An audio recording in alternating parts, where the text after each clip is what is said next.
Segment number 1, Shocking Statistics.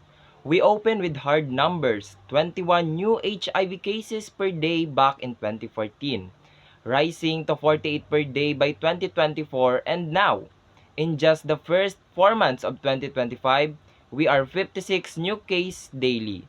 How do we know this is the main topic? Well, the reporter starts with an official statistic. Key phrases like 500% increase and nababahala na raw immediately signal seriousness. We also hear a tone of urgency in the reporter's voice, and the visuals displays line graphs and statistics. Clear lexical and visual cues that sets the foundation for the whole story. This the framing segment by starting with numbers.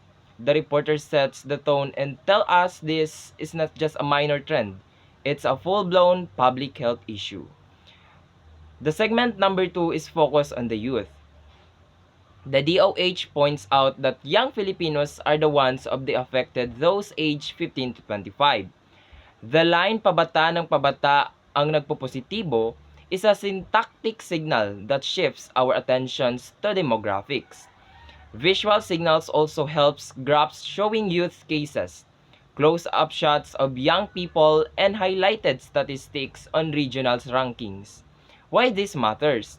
Well, this adds depth. It doesn't just show the case of increasing.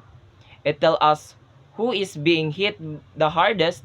By doing so, it appeals to the viewer's concerns for the future generation and creates urgency for policy change. Segment number 3, Call for National Emergency. Wow, wow, wow, wow, wow.